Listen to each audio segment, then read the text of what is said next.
Hello, I'd like to wish you a Merry Christmas. First and foremost, this is Christmas Day 2025, and since I've got a couple of days off work, I thought I'd make an update video about what's going on with my cars. Now, the weather report first off. Normally our winters start getting bad around about mid-January.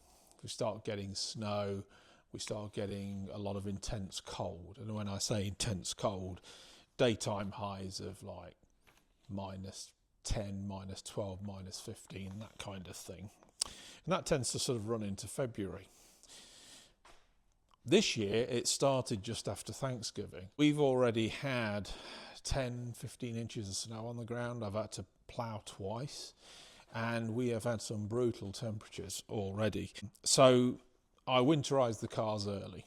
I've lost a month basically of being able to get these guys out for a run time before the winter weather starts, because it's not so much the snow and getting some of these cars out of here with them being rear drive in snow would be entertaining, but it's not so much that, it's the salt that is everywhere now, and it's been everywhere for a month, which will just destroy them. And I'm just not prepared to do that. I know that there are guys, you see them on Facebook, and they'll say, oh, just take them out, I run mine through the winter.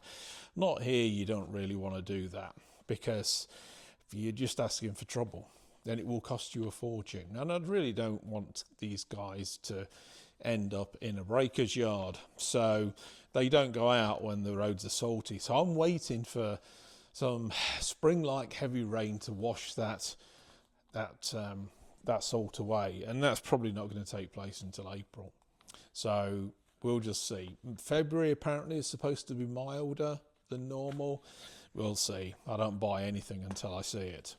So the VW is back, and we're going to go through that in a minute, and I'll tell you about some of the decisions I've made with regard to changes in my collection. I'm Darren. This is Auto Atlantica. We got the VW back into the barn literally the day before Thanksgiving, and as we got it in, the sleet started. So we just made it before all this crap began.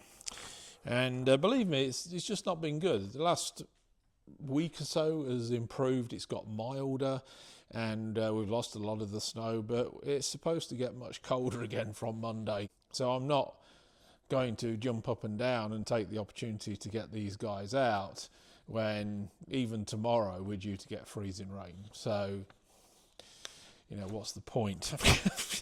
So there we are. I hate to sound so negative, but it's really frustrating when our brutal winter weather starts so early and I lose that driving time. And that's what's been making me think about getting rid of some of these as well. And I'll point those out in a bit. So this car, as you know, I was having problems starting it suddenly, and I suspected that the fuel pump was bad, and it was. But while it was there, I told them to just go through everything, because this is a project car. It's like the Pontiac, it's like the Peugeot, it's just one of these project cars that we've had various improvements done to over the past few years. And this time we had a new brake switch, so all the brake lights work now. We had a new wheel bearings in the back.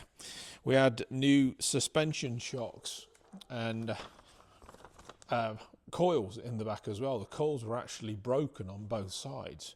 So instead of opting for aftermarket coils and lowering it, which is something I considered, I actually went and found some OE springs that went in the back. We've had the new fuel pump, new fuel accumulator as well. I think that's on there. Yeah, fuel accumulator, fuel pump on there. That was a big job. Another big job was to replace the the exhaust manifold gasket. It was leaking in like 3 or 4 places, and that accounted for why this car sounded like a tractor.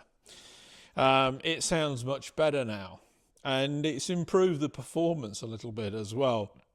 Don't get me wrong, this car is still very slow compared to, say, even the Mini. That's just how much technology, fuel injection technology, has improved over the years. This is the old CIS unit. It's the JL engine from a GTI, but it's in a much heavier vehicle, being a convertible. And so you do struggle with this car. You have to get down to 3rd gear an awful lot in some of the hillier terrain. We had a new exhaust flange. We've had a new engine oil pressure switch.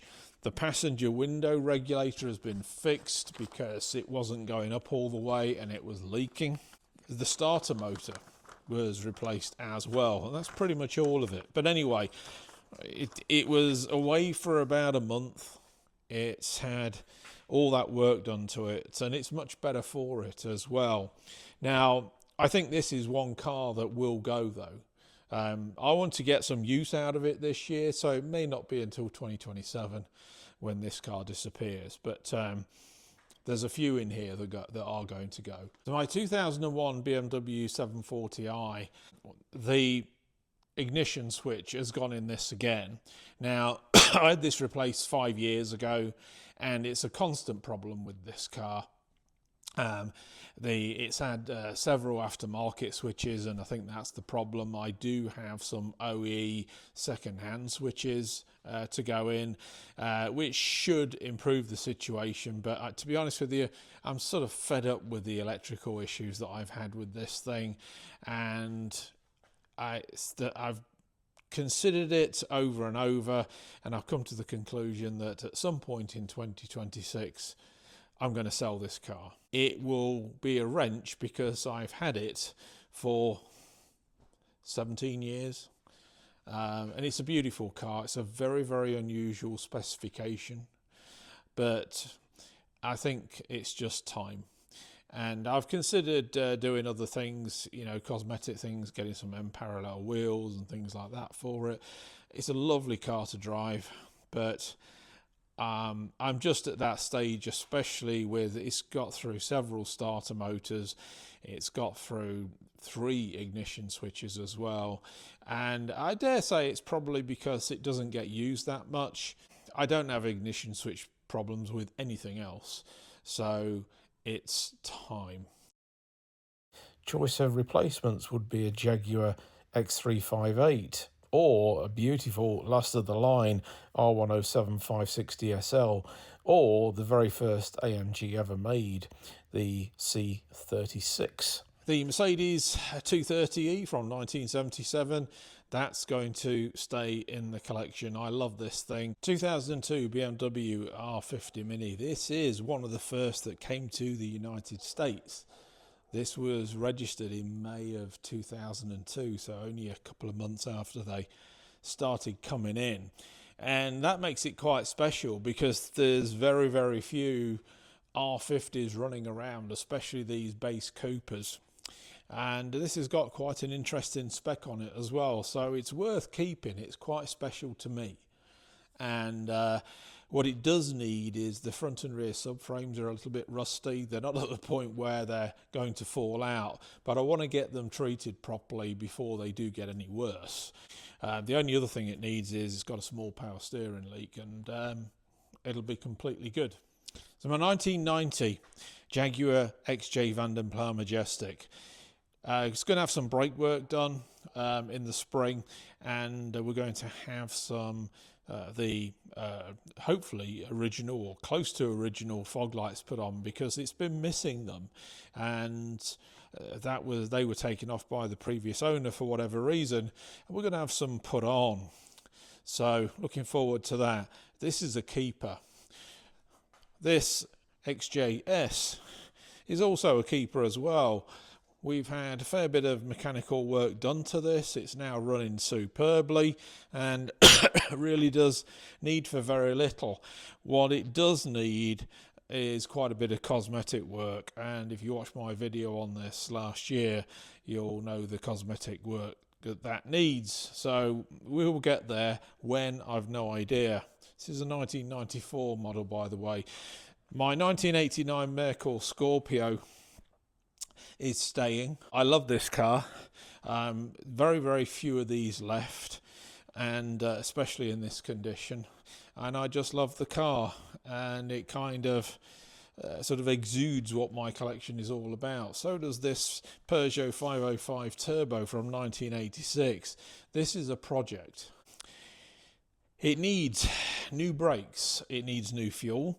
We're going to take care of this in the spring. It's got a ground fault which needs to be taken care of as well. If I tried to start this now, it probably won't start with the temperature as it is, which is around sort of like 3 or 4 degrees Celsius. Also, we've got a fairly small coolant leak. It's an external coolant leak, so I've taken the liberty of ordering a new patterned complete set of hoses that we are going to put in it as well. They're just old. My 1990 Pontiac Le Mans. This has been a project as well. Spent quite a bit of money on this. It's running fine now. It does need cosmetic work, and to that end, I think this will be leaving the fleet at some point in the next 18 months, 2 years, for several reasons. Firstly, I've had my fun with it. Secondly, it's just a project too many, considering what I'm dealing with elsewhere in the collection as well. And thirdly, I want it to go to a good home when I do sell it. Now, I know a number of these cadet-based Le Mans buffs that would like this car, so I don't think I'd have any problem selling it. It's an extremely rare car. I certainly don't want it going banger racing or anything like that, but I think that I am going to be offloading it at some point. That's my way of thinking right now. I was hoping to take this out far more often than I did this year. It's the only car that I've got that uses regular unleaded fuel, which worries me. So I'm going to get some more fuel stabilizer put in this thing. In fact, all of these are going to have stabilizer put in if they start in the weeks ahead. I do fancy something right-hand drive from the UK, like an Astra GTE perhaps, or this Rover 200 BRM would be a great choice, or maybe something a little bit more unusual like an Audi A2. The 2013 Chrysler Town & Country Touring L. We're pretty much through with our ideas for using this as a mini camper. We've tried it out several times as a mini camper. It's not really met our expectations, and you see, we're the kind of people that are definitely dreamers. We love the idea of a mini camper. We had an RV before. It was way too big for us, and it was way too thirsty, and it didn't go very far. We didn't really use it, so we sold it at a loss. We replaced it with this, thinking that it would be much more purposeful for our needs. It is a lot more economical, but it's even got a tent for the back, but it is so cumbersome. And unless you are staying somewhere for 3 or 4 days, it's not, and that's not the kind of vacations that we take. We are constantly on the road, so it just doesn't suit our needs. This is going in 2026, I'm afraid to say. It's running great, it really is. It's getting some rust spots in places, as these cars invariably do. I'm afraid it's time to say goodbye to it. The BMW Mini R56 2013 model, I use this for work, as you know, and I'm going to continue using it for work. I did consider even replacing this, even though I've had it for about 16-17 months, if that, with a Pontiac Solstice. In fact, same colour. I am going to be featuring that car. I fell in love with it, but I'm on the fence about it, and that's simply because the amount of money I would likely lose on this thing. But the Solstice is a very fun car, and I don't need a heap of room as a commuter car either. 1996 Buick Roadmaster Estate Wagon, that's going nowhere. That is intrinsic to this collection. What isn't intrinsic is my 2019 Ram DT 1500. It's just getting to the stage now. I've had it for 7 years. It's only done 24,000 miles, but it's getting to the stage where things are breaking on it. As you know, I had the whole issue with the back window. Just recently, I had to replace the fuel door. It's a bad design, and it sort of curves inwards, and so during the winter, during the freeze-thaw cycles, the water that melts goes over it and freezes, and when you're trying to get it open, it freezes inside, and it just makes the fuel door a bit weaker, so it begins to start sitting proud. I've just spent over $500 having that replaced because it broke completely. I've got a problem with the lights now on the interior of one of the Ram boxes. I think it's just a fuse, but I think it's time to replace it with something different. I probably will replace it with an SUV, probably a body-on-framer. That doesn't necessarily have to be a body-on-frame. I do like the Chevrolet Traverse, for instance, but I also like the Grand Wagoneer. That's a lot more expensive, of course, but you can get good deals on used ones. So we'll see. I think in another year, I'll be ready to trade it. I'm now in the other garage, and these four cars really do exhibit where I want my collection to be. In the corner here is my 1995 Volvo 850. It's the only car I can't get to in the winter because, well, look at it. But it's a very forgiving car as well, so it tends to start on the button.